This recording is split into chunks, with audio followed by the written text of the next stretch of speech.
Gade Saikrishna missing కేసులో పోలీసులు అతన్ని టార్చర్ చేసి చంపేశారని చెప్పేసి అందరూ అంటున్నారు. ఒకవేళ ఇదేగా నిజమైతే దీంట్లో ఇన్వాల్వ్ అయిన ప్రతి పోలీస్ ఆఫీసర్ ఖచ్చితంగా సీరియస్ కాన్సిక్వెన్సెస్ ఫేస్ చేయడానికి రెడీగా ఉండాలి. ఎందుకంటే లాస్ట్ టైం కరోనాలో కూడా తమిళనాడులో ఒక షాప్ 2 minutes ఎక్కువ ఓపెన్ చేశారని చెప్పేసి పోలీసులు ఒక ఫాదర్ అండ్ సన్ ని స్టేషన్ తీసుకెళ్లి టార్చర్ చేసి చంపేశారు. రీసెంట్ గా ఆ కేసులో జడ్జిమెంట్ ఇస్తూ కోర్టు దీంట్లో ఇన్వాల్వ్ అయిన 9 పోలీస్ ఆఫీసర్స్ కి డెత్ సెంటెన్స్ ఇచ్చారు. ఇక్కడ కూడా ఒకవేళ గాదే సాయికృష్ణ కేసులో కూడా పోలీస్ టార్చర్ వల్ల చనిపోయడానికి ప్రూవ్ అయితే మాత్రం సేమ్ వీళ్ళకు కూడా డెత్ సెంటెన్స్ ఇస్తారు. ఎన్సీఆర్పీ డేటా ప్రకారం 2026లో ఫస్ట్ 74 days అంటే జనవరి 1 నుంచి మార్చ్ 14 వరకు దాదాపు 174 కస్టోడియల్ డెత్స్ జరిగినాయి. అంటే ఎవ్రీ డే 2 deaths జరిగినాయి అనమాట.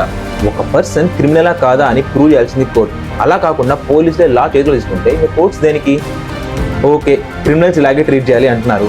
మన పార్లమెంట్లో 543 మెంబర్స్లో 251 మెంబర్స్ పైన క్రిమినల్ కేసు ఉన్నాయి. వాళ్ళపైన కూడా సేమ్ ఇలాగే చేయగలరా? అంటే బలం ఉండేవాడిపైన ఒకలాగా, బలం లేనివాడిపైన ఇంకోలాగా ట్రీట్ చేస్తే అలా అనేది ఈ ఇష్యూ పైన మీరేమనుకుంటారు? Let me know your thoughts in the comment section. Bye by.